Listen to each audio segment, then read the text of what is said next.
Hola a todos, bienvenidos. El día de hoy estaré hablando sobre los derechos humanos en la política criminal. Mi nombre es María Alejandra Molina y estoy en el grupo L2 de la clase de criminología.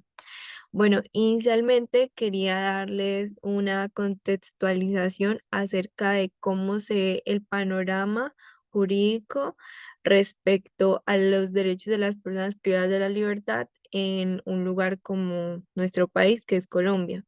Este, Inicialmente, por ejemplo, encontré una sentencia de la Corte que hablaba explícitamente acerca de eso. Entonces, pues, se las estoy presentando en pantalla.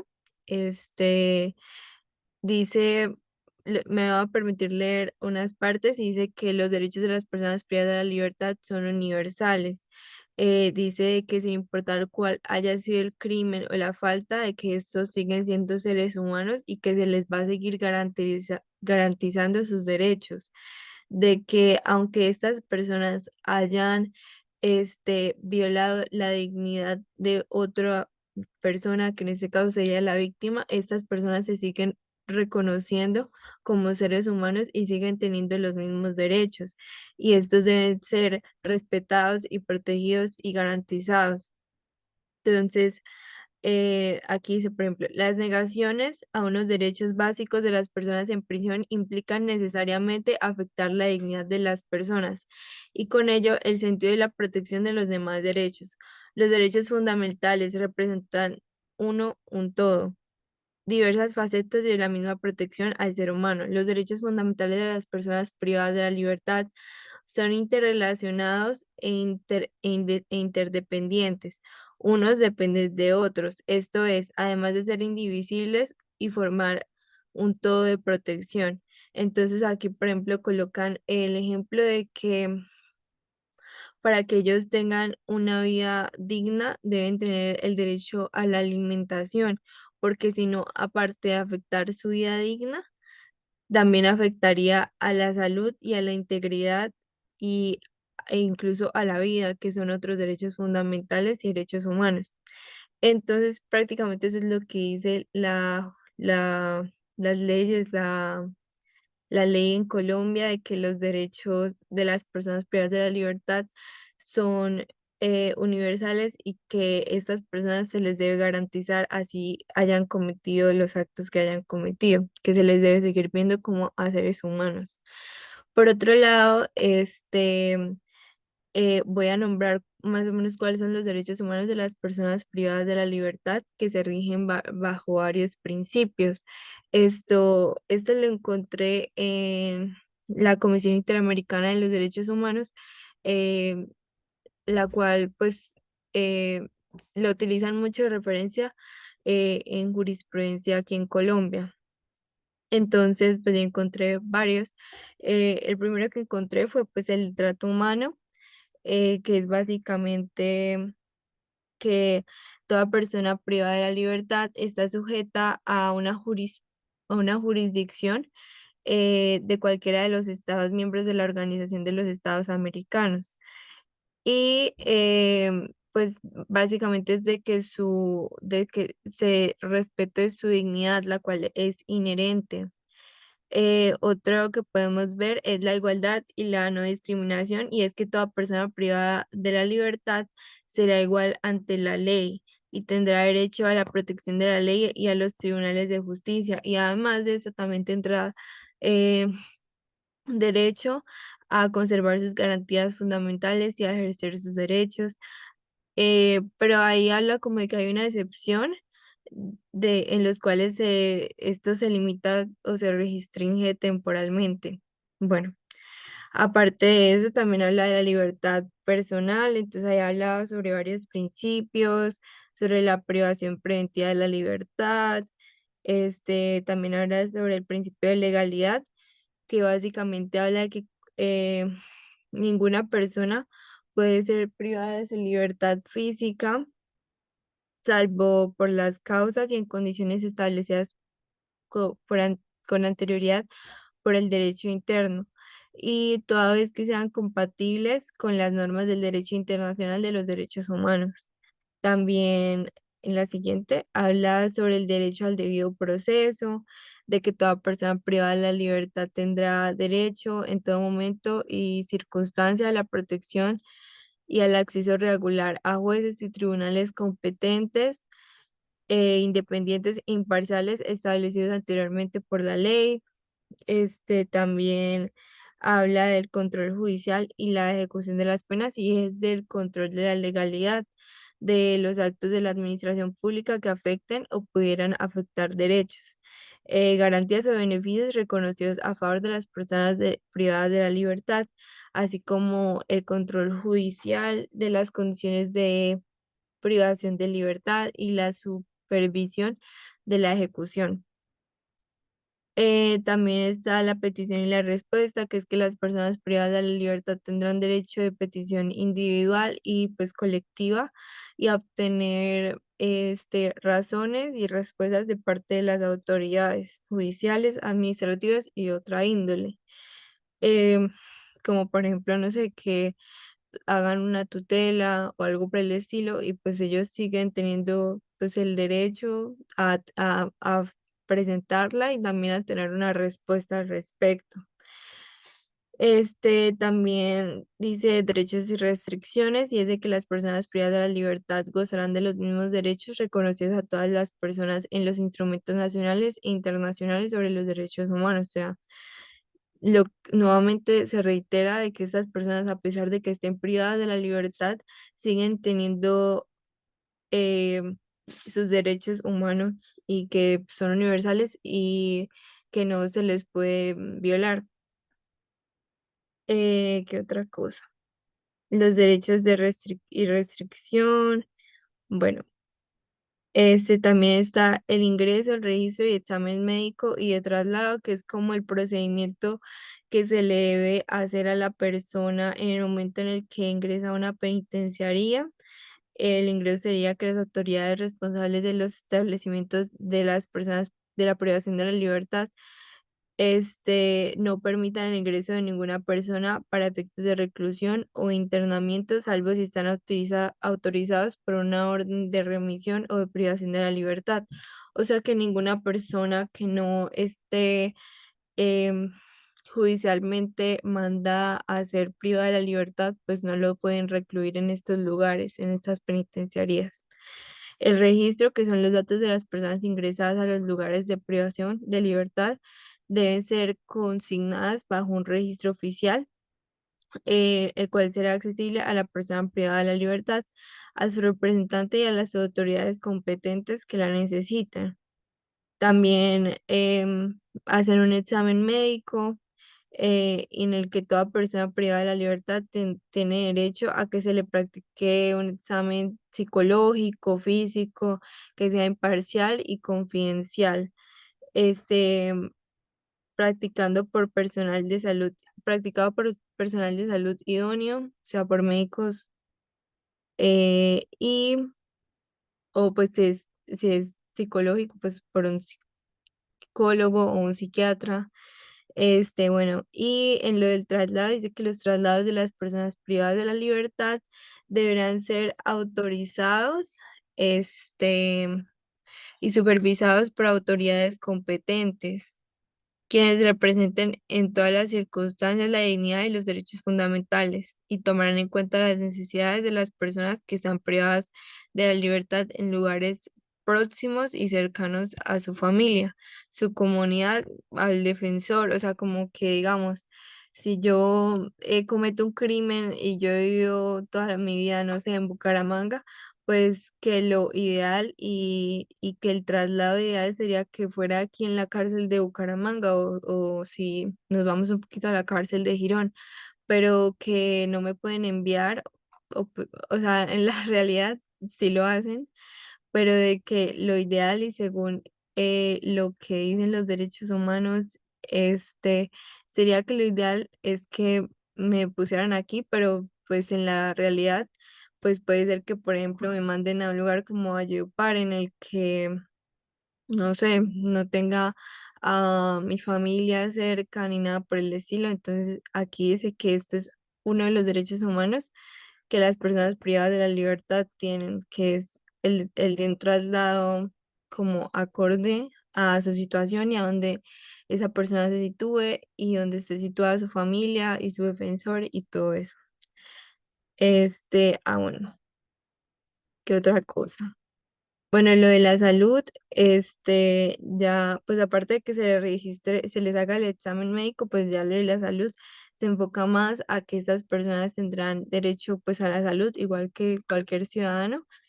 Y dice que no solamente habla de la salud física, sino que también habla sobre la salud mental, social y de que entonces se incluye la atención médica, a la atención médica se le incluye la psiquiatría, la odontología y cualquier otro tipo de personal médico que sea idóneo para lo que el preso necesite, o sea, la persona privada de la libertad.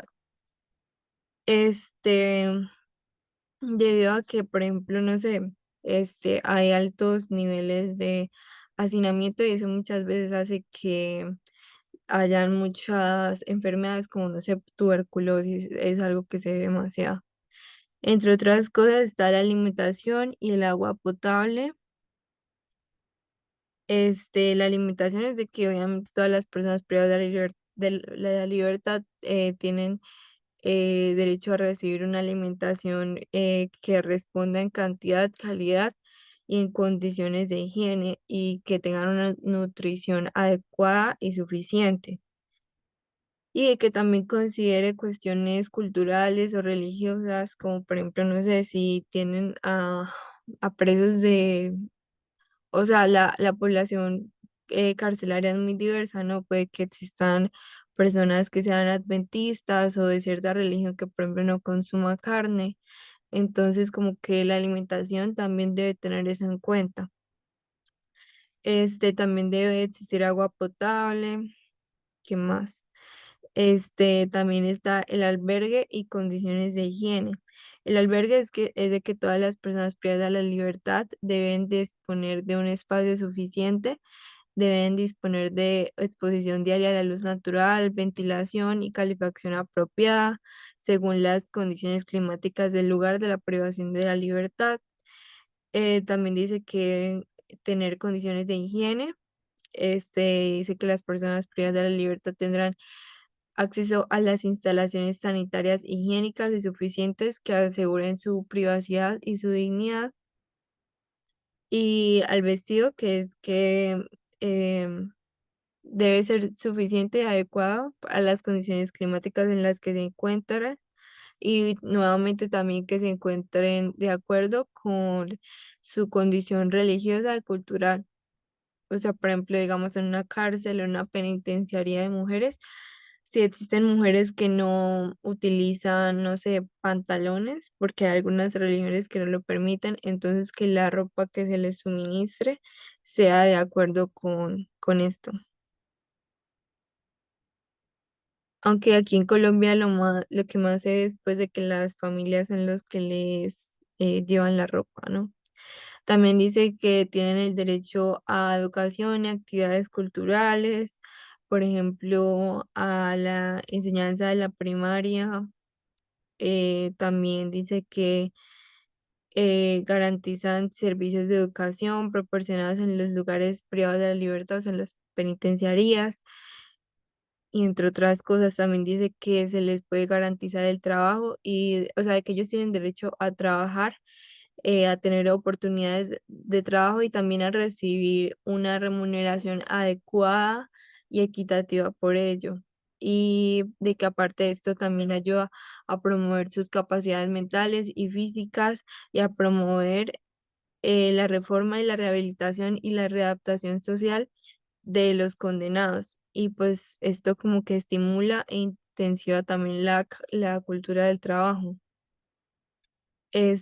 Otra cosa que de la que también habla es de la libertad y la conciencia de religión, básicamente es de que pues todas las personas este, tienen el derecho a profesar su religión, a manifestarla, a practicarla, a conservarla o a cambiarla de la manera que quieran. También habla de la libertad de expresión, la asociación y la reunión, que básicamente es que pueden expresarse en su propio idioma, porque pues puede que alguno sea extranjero o algo por el estilo, de que tienen derecho a seguir expresándose en ese idioma.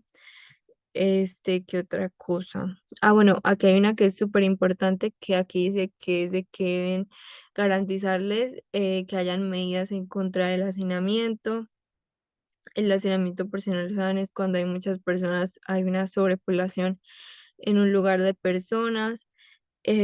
Ahorita hablaremos más amplio, más sobre esto, sobre ese tema. Bueno, también dice que deben tener contacto con el mundo exterior, o sea, de que se les debe garantizar que estas personas tengan contacto con sus familiares, representantes legales, con sus hijos, hijas o con sus respectivas parejas. También está la separación de categorías y es de que las personas privadas de la libertad deberán ser alojadas en diferentes lugares, teniendo en cuenta su sexo, su edad y la razón de su privación de la libertad, la necesidad de protección de la vida, integridad y otras cosas por el estilo. Y también está, creo que la última, sí, qué pena, que es el personal de los lugares de privación de la libertad, y es que las personas que asistan a estos lugares, que sean del personal como de aseo, o por ejemplo las guardias del IMPEC o todo, o algo así por el estilo, o sea, que trabajen en este lugar no siendo reclusos, o sea, personas privadas de la libertad, sino que sean el personal que trabaja en estos lugares, que la forma en que se manifiesten y el trato que tengan hacia hacia las personas que sí están privadas de la libertad sea totalmente humano y respetuoso, y que no haya ningún tipo de discriminación hacia ellos. Bueno, y ahora viene la gran pregunta, porque pues, o sea, básicamente esos son los derechos de esas personas, y que dice la Constitución y lo que dice la Corte y lo que dice la Convención Interamericana de los Derechos Humanos. Básicamente todos están de acuerdo en el hecho de que esas personas sí tengan sus propios derechos, tengan sus derechos, y no se les anulen, ni se les violente, ni se les agreda, ni nada por el estilo. Y pues en eso sí están de acuerdo, que todas esas personas se les debe garantizar. Pero entonces ahora la real pregunta es de que si realmente sí se les garantiza los derechos a estas personas o no. Entonces, pues yo quería hacer un pequeño análisis al respecto de la situación carcelaria y de los derechos humanos aquí en Colombia. Entonces, inicialmente,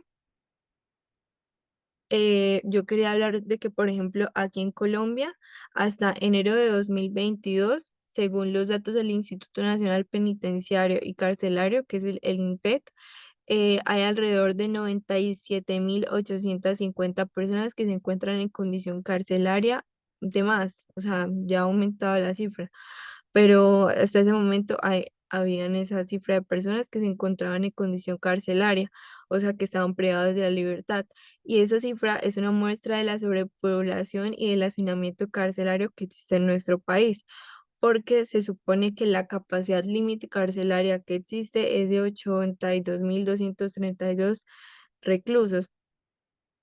O sea que hay más de 15.618 personas de exceso, que están en exceso, o sea que son las que hacen esa sobrepoblación, o sea que existe un hacinamiento de muy alto. Bueno. Por otro lado, también tenemos las tasas de reincidencia, que son del 76,6%. Pero entonces, algo que se debe tener en cuenta para mirar la reincidencia, el por qué la reincidencia es exactamente esto, la garantización de los derechos humanos y la forma en la que tratan a estas personas y los entornos en los que esas personas viven dentro de las penitenciarias, las cuales las lleva o a resocializarse o a reincidir cuando salen. Entonces, por ejemplo, hablando en el ámbito de la salud mental y física, este, encontré de que las personas que viven en estos lugares em, tienden a tener mayores tasas de depresión y de suicidio que otras personas. En el ámbito, pues, de la salud física, encontré varios artículos y decretos que obviamente decían que se deben garantizar estos derechos. Sin embargo, por ejemplo, hay muchas enfermedades que se propagan entre ellos. Como dije anteriormente, la que mayor se propaga es la tuberculosis, las enfermedades de transmisión sexual y entre otras. Pero entonces aquí, por ejemplo, debido a que hay un 300% de hacinamiento, también existe, por ejemplo, la escasez del agua potable y de que hay un mal manejo de las aguas negras, por lo que hay incluso más mayor riesgo a que estas personas se enfermen. Y esa agua se supone que debe ser de calidad, ¿no? Porque como ya anteriormente lo nombramos, es un derecho humano de estas personas. También en el ámbito de la alimentación, la cual se supone que también debe ser de calidad. Sin embargo, según numerosos informes de las cárceles del país, se reportan problemas respecto a la calidad y la cantidad de la comida que se les suministra a esas personas, y de que un problema muy común que esto causa, son las altas tasas de desnutrición y también las enfermedades transmitidas por los alimentos, como por ejemplo la enfermedad diarreica aguda. Y también está lo de la salud mental, que pues esa es una enfermedad crónica no contagiosa. eh, y pues en las enfermedades crónicas no contagiosas también están pues las comunes como la diabetes, el cáncer y todo eso. Lo que pasa es que en esos lugares no se les da el tratamiento adecuado y es por lo que usualmente se agravan y muchas veces les llevan a las personas privadas de la libertad a una muerte. Entonces, por ejemplo, yo encontré un caso cercano que es de la cárcel de máxima seguridad de Palo Gordo, que es en Girón, Santander, y es de un señor que se llama Humberto Castiblanco, el cual desarrolló una catarata traumática debido al constante lanzamiento de gas pimienta de parte de la Guardia del IPEC y él necesitaba ese procedimiento porque se estaba quedando ciego. Entonces él tuvo que realizar una tutela debido a que no le realizaron la operación que necesitaba ni lo atendían de forma eficiente. Entonces, pues aquí se puede ver como, aparte de que se violan los derechos, como los dijimos aquí, de que el personal de los lugares de la privación, de lo del personal de los lugares de la privación de la libertad, que esas personas deben respetar y todo esto a las personas que están ahí adentro, aunque obviamente hay situaciones en las que son justificadas, pero hay muchas veces que utilizan la violencia de manera eh, transgresora a las personas privadas de la libertad y pues obviamente a estas personas muy poco les prestan atención, por lo que son más vulnerables a que se les vulnere sus derechos sin que a las demás personas les importe. Y pues también a lo de la salud, porque no se le garantizó ni se le realizó el proceso que él necesitaba, sino que tuvo que realizar una tutela para que se le garantizara. Bueno, entonces aquí como podemos ver, se violenta la salud física, mental también, debido a que, por ejemplo, encontré de que, por ejemplo, en un estudio que se le realizó a los presos de la modelo, el 24% sufre de depresión y otros estudios explican como más del 68% de las personas privadas de la libertad presentan la necesidad de atención en la salud mental. Por ejemplo, en Bucaramanga, mediante la aplicación de un inventario de depresión en estado de rango, y el inventario de ansiedad de el estado rango, los autores encontraron que el 16,67% calificó como esta manifestación depresiva y un 48,68% em, afección ansiosa y otras cosas por el estilo, o sea, que tienen demasiados problemas mentales, los cuales no son tratados de una manera suficientemente buena para lo que necesitan. Y pues obviamente esas personas sufren demasiado mentalmente debido a que pues obviamente se les priva a salir de las calles, a ver a sus familias, a vivir en soledad y a vivir en condiciones deplorables. Y parece mentira, pero según lo que encontré, hay tan solo un psicólogo por cada 1000 reclusos. Este, bueno, entonces sí, no tienen salud física, mental, ese es un derecho que se les violenta. También el de la salubridad debido al gran hacinamiento que hay, la violencia que hay entre ellos mismos por cosas como el microtráfico y también por parte de la Guardia del IMPEC, que a pesar de que existan muchas leyes que hablen de el respeto hacia estas personas, de que el buen trato, de que la prohibición de cosas como los maltratos físicos y todo eso, y psicológicos hacia estas personas, se siguen viendo.